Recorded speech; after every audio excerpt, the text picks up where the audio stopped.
তো আপনি যেটা বলছিলেন যে আসলে অনেক কিছুই মানে আছে, সেটা হচ্ছে যে বিপিএল এর যে স্বাধীন তদন্ত কমিশন গঠন হয়েছিল সেদিন আপনাদের সাথে আলোচনা হচ্ছিল। বুলবুল ভাই এই শোতেই বলেছেন, যদিও আপনি এই বিষয়টা জানেন না তদন্তের রিপোর্টে কি আছে, কিন্তু আমরা গণমাধ্যম হিসেবে যে টুকটাক শুনেছি অনেক বড় বড় নাম আছে, এখানে কর্মকর্তার নাম আছে, প্রতিষ্ঠানের নাম আছে, সেগুলো মানে এই তদন্ত কমিশনের রিপোর্টটা ধরেও যদি আগানো যায় অনেক কিছু কিন্তু বের করা সম্ভব। আপনার কি মনে হয় যে নতুন কমিটি যারা আসবে এটা তাদের মেইন দায়িত্ব হবে না যে ওইটাকে কাজ করা? অবশ্যই এই ক্ষেত্রে ফিক্সিং কিংবা এই ধরনের প্র্যাকটিসগুলোকে 100% এলিমিনেট করা প্রয়োজন যদি আমরা স্পোর্টসকে সামনের দিকে আরও ভালো জায়গায় নিয়ে যেতে চাই।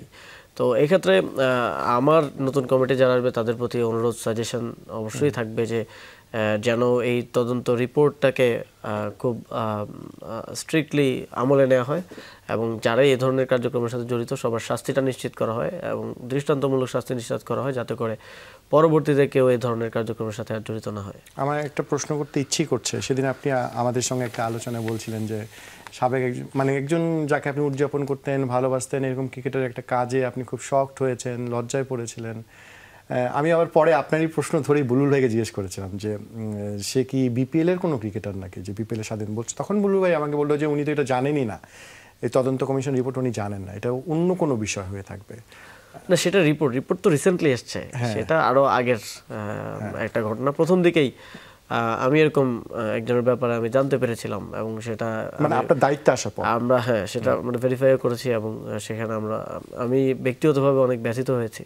তবে স্ট্রাকচারালি এই বিষয়গুলোর বিরুদ্ধে আমাদের ব্যবস্থা নিতে হবে আর কি। আমরা এটা পার্সোনালি তো এই বিষয়গুলো জাজ করা বা ব্যবস্থা নেওয়াটা প্রফেশনাল অ্যাপ্রোচ হবে না। তো এখন যেহেতু একটা রিপোর্ট এসছে, ওই রিপোর্টের ভিত্তিতে রিপোর্ট ধরে আগালেই আমার মনে হয় বেশি। আপনি যে রিপোর্ট পেয়েছিলেন ওই XYZ কে নিয়ে, সেটা কি কোনো মানে ক্রিকেট সংক্রান্ত নাকি মাঠের বাইরের কোনো ঘটনা? সেটা ক্রিকেট সংক্রান্ত এবং আপনারা জানেন হয়তো যে এটা এক ধরনের ওপেন সিক্রেট যে অনেক ইন্টারন্যাশনাল ফিক্সিং সার্কিট আছে, সেগুলোতে জড়িত থাকার সংক্রান্ত। আপনার রাষ্ট্রীয় যে মাধ্যম আছে, সংস্থা আছে, তাদের কাছ থেকে সেই বিষয়গুলো জানতে পেরেছে। এবং বিষয়টা হচ্ছে বিপিএলও এসেছিল, যে আমাদের ঢাকা প্রিমিয়ার লিগও দুটা দলের মধ্যে কথাবার্তা এসেছিল।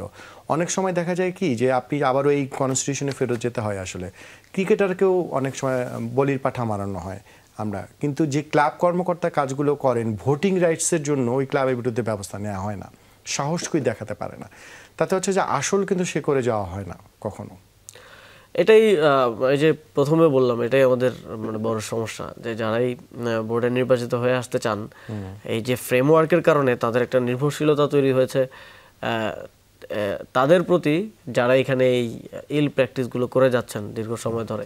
তো আমার মনে হয় এবার যারা নির্বাচিত হয়ে আসবেন তারা ওই গার্ডসটা অ্যাটলিস্ট দেখাবেন। আমাদের মন্ত্রণালয়ের পক্ষ থেকে সম্পূর্ণ সমর্থনটা থাকবে কেউ যদি এই কঠিন কাজে হাত দেয়।